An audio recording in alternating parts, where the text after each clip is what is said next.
रोहतक में आज पिंक महिला किसान धरने के ऊपर गरजे राकेश टिकैत। आइए सुनते हैं उन्होंने क्या कहा। नेता वो हमारे बड़े भाई, वो आपके बीच में सुबह से इसी गर्मी को आपकी तरह सहन करते हुए बैठे हैं और जो भी रिक्वेस्ट है उनने अपनी तरफ से एक बार भी नहीं कही। अकबर आगे नहीं डांट दो, अगर भाषण छोटे कर दो, हालांकि उनका टाइम कई देर से हो लिया।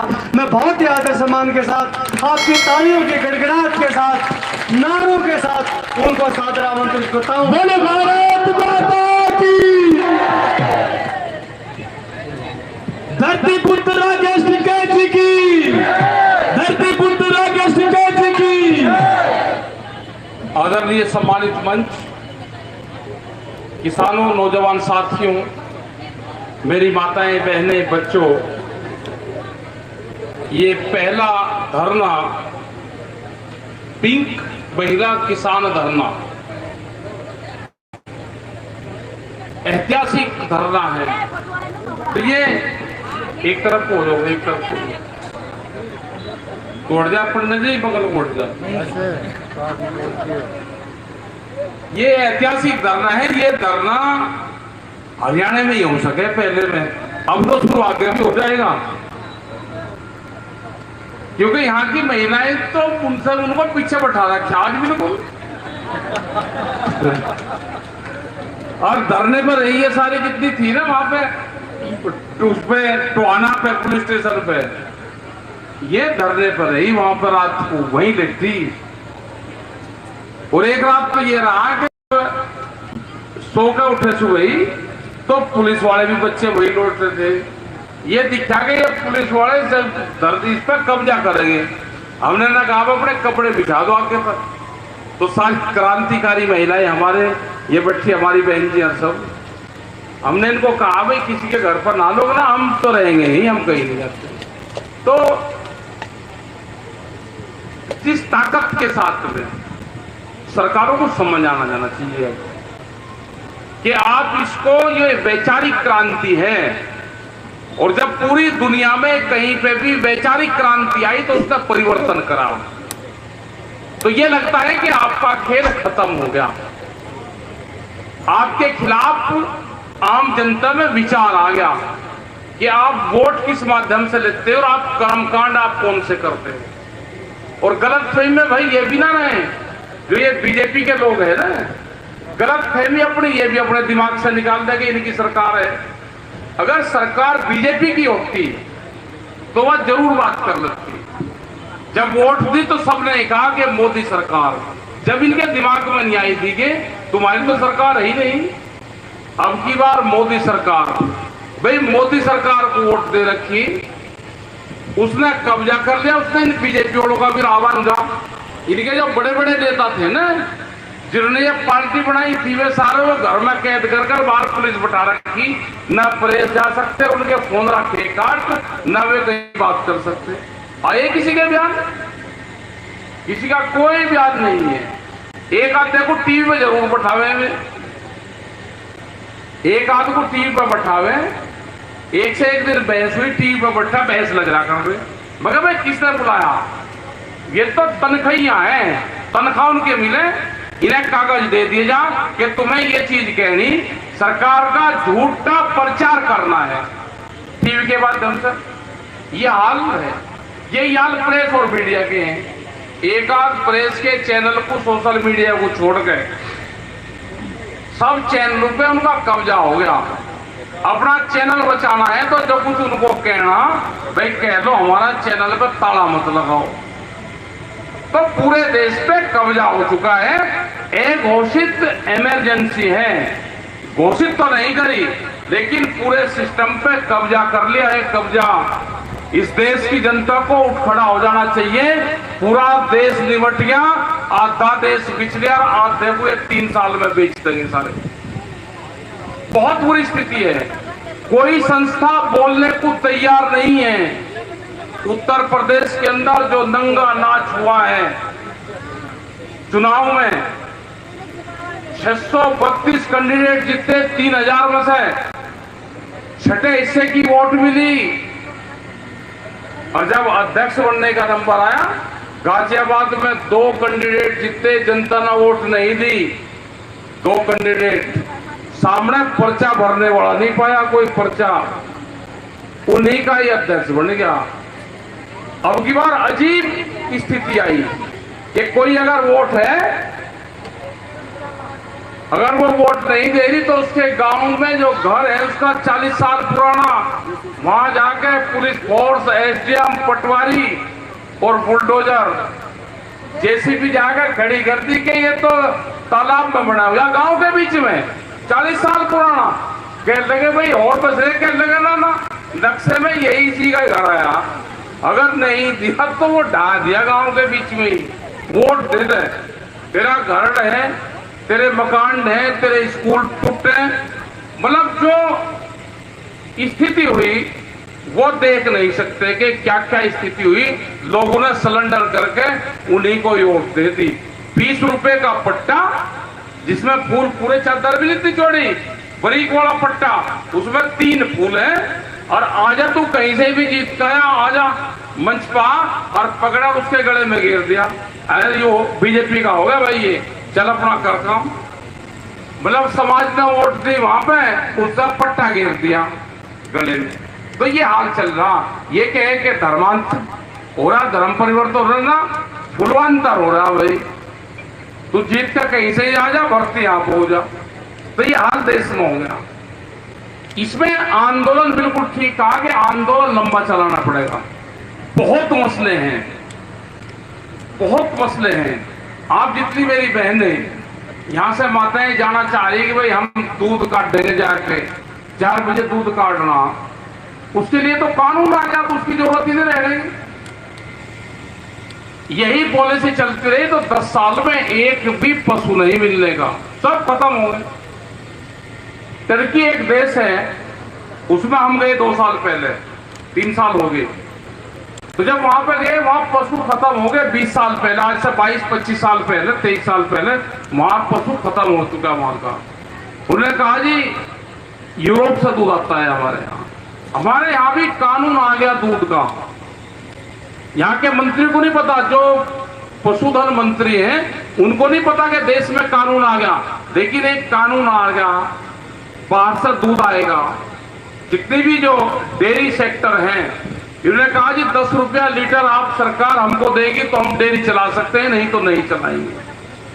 आज आप बता दो, आप दूध का काम कर रहे, खल, बिनोना, चोकर क्या रेट है और दूध क्या रेट जा रहा है। ज्यादा बुरी स्थिति है और भी खराब स्थिति आएगी। बिजली का कानून आ रहा है कि 2 पशु अगर किसी के होंगे तो कॉमर्शियल कनेक्शन लेना पड़ेगा, उसकी 18 रुपए यूनिट तक जाएगी बिजली के रेट। तो 2 अब ये पागल आदमी है, या देश से पशु खत्म करना चाहते हैं। भाई एक भैंस होगी, एक भी हफ्ते 2 हो गए, या तो कटड़ा मरेगा, उसका जो वो है, या तो वो मरेगा, और या कॉमर्शियल कर लिया जाएगा। तो ये लोअर मरेंगे सारे, और लोअर मरे तो 5-10 साल में कोई पशु बचना ही नहीं। तो ये इस तरह के हालात है कि 2 पशु होंगे तो कॉमर्शियल कनेक्शन लेना पड़ेगा। वो जब संयुक्त उसमें बातचीत हुई संयुक्त मोर्चे की, उसमें तो उन्होंने तय करा कि हम ये जो कानून है इसको हटा देंगे। ये तो उन्होंने जरूर तय करा कि बिजली अमेंडमेंट बिल इसको हम वापसी दे देंगे, लेकिन ये कानून के साथ में वापसी होगा, वैसे नहीं होगा। कानून पर अगर बातचीत होगी तो वो लेंगे, नहीं तो उसको भी लेने को कोई तैयार नहीं। तो हालात ये है कि पूरी दुनिया में एक इस तरह का देश चाहिए था जहां से ये सारा विवाद चला है कि जहां की जनसंख्या ज्यादा हो। अमेरिका इन देशों को चाइना के कंपटीशन में हमको काम करना है, जैसे चाइना सामान बनाता है ऐसे ही हम सामान बनाएंगे। तो यूरोप को यह लगा, पूरे दुनिया को यह लगा, यूएसए को यह लगा कि भारत एक ऐसा देश है कि वहां की जनसंख्या ज्यादा है, वहां पे सस्ती लेबर मिल जाएगी, बड़ी बड़ी फैक्ट्रियां लगेगी, सस्ती लेबर वहां पे मिल जाएगी। लेबर के कानून बदल दिए सारे, यहां पे सस्ती लेबर के लिए पूरा प्रोग्राम चल रहा। सस्ती लेबर कहां से आएगी? वो आएगी गांव से। गांव से जब आएगी, जब गांव को डिस्टर्ब करा जाएगा, उनकी फसलें ना बेचो, दूसरे उनको नुकसान हो, तो गांव छोड़कर जाएंगे शहरों की तरफ। वे उनको पकड़ेंगे, भाई फैक्ट्री में काम कर रहे 7-8 हजार 10 हजार में काम करेगा, ये फैक्ट्री में काम करता रहे। तो ये प्रोग्राम चल रहा, आपकी जमीन दे जाएगी, आपका जो रोजगार है, नौकरियां, सरकारी नौकरियां गई, प्राइवेट फैक्ट्री में काम करेंगे, यहां का पूरा देश पोल्यूशन झेलेगा। और उनको दो चीज यहां पे मिली कि जनसंख्या ज्यादा होगी तो खाने का सामान बाहर से आएगा, क्योंकि ये जो कॉन्ट्रैक्ट फार्मिंग में जमीन जाएगी, अभी कह रहे कि कॉन्ट्रैक्ट तो आप कर रहे हैं, ये है फसलों का कॉन्ट्रैक्ट, अगला कॉन्ट्रैक्ट आएगा। अगर यहाँ पे 40,000 रुपया किले का रेट है ठेके का, वे सीधा देंगे 60,000 रुपया आपको। मुझे नहीं लगता जब 60,000 रुपया देंगे, अभी अगर 60,000 रुपया किला आपको देने लगे, ना आपका डीजल लगे, ना आपका ट्रैक्टर लगे, कुछ नहीं लगे, तो बहुत आदमी गांव के अपनी जमीन ठेके पे देंगे। उनका एक टारगेट है, और उनका टारगेट है सीधा 40 से 50 साल में इस जमीन में केमिकल डाल लेंगे, इस जमीन को बर्बाद करेंगे, और उनका खेल शुरू होगा आज से 50 साल के बाद में। ये नहीं कि 3 साल का काम है और आंदोलन को 7 महीने हो गए और बहुत दिन हो गए। उनकी सोच है कि 50 से 70 साल बाद में हमारा खेल शुरू होगा। उनका टारगेट देखो कहां पे है, जमीन को बर्बाद करेंगे, खाने का सामान बाहर से आएगा, सामान यहाँ पे दूसरी फैक्ट्री यहाँ पे लगेगी, आपका देश लेबर में काम करेगा।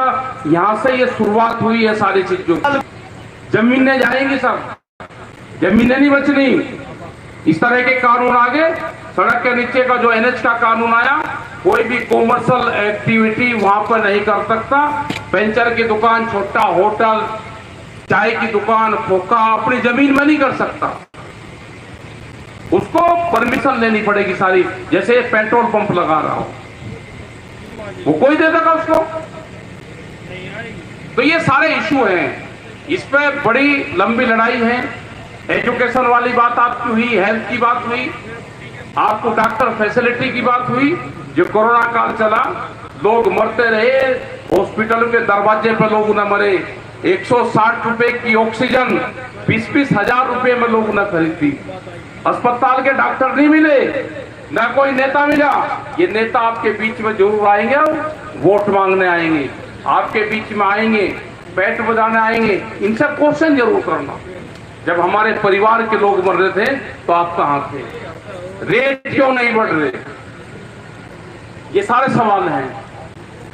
उत्तर प्रदेश में इलेक्शन है, बहुत लोगों की निगाह होगी, वहां पूरी तैयारी है, मीटिंगें होगी, संयुक्त मोर्चा जो तय करेगा, पूरा देश का किसान उस पर काम करेगा। आज भी कोई भी कॉल होती है संयुक्त मोर्चे की, पूरे देश भर में उसमें कॉल होती है, उस पर काम होता है। चाहे बंगाल हो, चाहे वो कर्नाटक हो, तमिलनाडु हो, बहुत सी सरकार, तमिलनाडु की सरकार जो वहां की बनी है, वो पूरा संयुक्त मोर्चे की देन है। उन्हें पूरे इसको फॉलो करा, वहां आंदोलन किए, उन्हें अपनी सरकार बनाई। वहां पे बंगाल में लोग गए, यहाँ के आप लोग गए वहां पे यही तो कहा कि बीजेपी को वोट नहीं देना, MSP इनसे मांगो। वे एक मुट्ठी चावल मांग रहे थे उनसे, हमने यही तो कहा कि एक मुट्ठी चावल की जो MSP है, भारत सरकार ने जो रेट निर्धारित करा है, वो रेट मांगो इनसे। उन्होंने उसका रेट मांगा, उल्टा होगा। MSP का रेट नहीं है, आपके यहां तो कुछ मिल भी आता होगा। उत्तर प्रदेश और बिहार में 800 रुपया क्विंटल खरीद कर जाते हैं वहां से, और यहाँ पे बेचते हैं। सब व्यापारी व्यापार कर रहे हैं। जो सरकारी खरीद होती है, 70% खरीदारी व्यापारी की होती है, उसमें किसान की नहीं होती। यही हाल राजस्थान का है। यहाँ पे 35 रुपए हाउस पावर है बिजली, जो खेत में है। उत्तर प्रदेश में है 175 रुपए पर हाउस पावर, पंजाब में फ्री है। तो हमने कहा कि बिजली, किसान अगर अपने खेत में काम कर रहा, जब पूरे देश का रेट एक है, तो बिजली का भी रेट एक कर दो। तो ये बड़ी लड़ाई है, पूरे देश की लड़ाई है, ये लड़ना पड़ेगा। और आपके जो गीत है उसके माध्यम से, जो भजन की मंडली है इनके माध्यम से, और खास करके जो पंजाब, जो गायक है पंजाब के, हरियाणा के, उत्तर प्रदेश के, इन्होंने अपने माध्यम से गा के इस आंदोलन में बहुत सपोर्ट करा। इनका हम बार बार धन्यवाद करते हैं। और जब भी देश में मुसीबत पड़ी तो भजनों का बहुत बड़ा रोल रहा, गीतों का बहुत बड़ा रोल रहा। हमने तो सुने वहां पे जो आपके टोल पे जो हमारी बहनें जो गीत गाती हैं, उसमें बहुत गीत इन्हें इस आंदोलन के बनाए, सरकार के खिलाफ बनाए। तो ये आपके प्रचार के माध्यम से ही इस देश के किसानों को आजादी मिलेगी। और टिकैत साहब हमेशा कहते थे कि जब हरियाणा जुड़ जाएगा, पंजाब जुड़ जाएगा, तो उस दिन इस किसान के समस्या का समाधान हो जाएगा। बहुत उन्होंने आंदोलन करे दिल्ली में, लेकिन पूरा हरियाणा साथ नहीं जुड़ पाया कभी। थोड़ा सा क्षेत्र जुड़ता था, पूरा हरियाणा नहीं जुड़ा। लेकिन आज खुशी है कि उनके जाने के 10-11 साल बाद में उनकी जो इच्छा थी वो पूरी हुई और पूरा देश का किसान आज इस आंदोलन से जुड़ा। आज पूरा संयुक्त मोर्चे पे पूरे देश के किसान की निगाह है और सरकार के घुटने टिका रखे हैं, सरकार का मुंह जमीन में गाड़ रखा है, किसान का घुटना उसके ऊपर है, उठने नहीं देंगे। ये सरकार दिमाग खोल कर सुन ले कि 4 लाख ट्रैक्टर दिल्ली में गए, न 26 जनवरी भूलने देंगे, न 26 तारीख भूलने देंगे, न ये 4 लाख ट्रैक्टर भूलेंगे। और 25 लाख आदमी गए, वे आज भी यही हैं, वे कोई अफगानिस्तान से नहीं आए, वे हिंदुस्तान का ही ट्रैक्टर था और हिंदुस्तान के ही आदमी थे।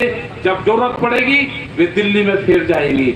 आप अपने जिलाधिकारियों को, आप अपने डीसी को, डीएम को यही दिल्ली बनाएंगे, हम अपने शहरों को ही दिल्ली बनाएंगे।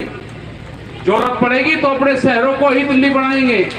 ये रखा है ना आपका चारों तरफ। जब इन किसानों ने आपकी राजधानी को घेर रखा है तो इन शहरों को भी घेरेंगे। या तो बात मान लो, जितना जल्दी मान लोगे उतना जल्दी कुछ जान बच सकती है, नहीं तो यहां से भागना भी पड़ेगा। वही कहावत होगी कि 100 प्याज भी खाओगे और 100 जूते भी खाओगे, दोनों खाओगे, जाना पड़ेगा। तो भाई बहुत बहुत धन्यवाद आप सब लोगों का। और ये भी है कि आप 2:30 बजे तक इस आंदोलन को चलाते हो, यहाँ पर धरने को चलाते हो। और जितने भी हमारी बहनें हैं जो इस आंदोलन को धरने को चला रहे, उनको बार बार हम सैल्यूट करते हैं, धन्यवाद करते हैं। जय हिंद, जय भारत, जय महिला शक्ति। धन्यवाद।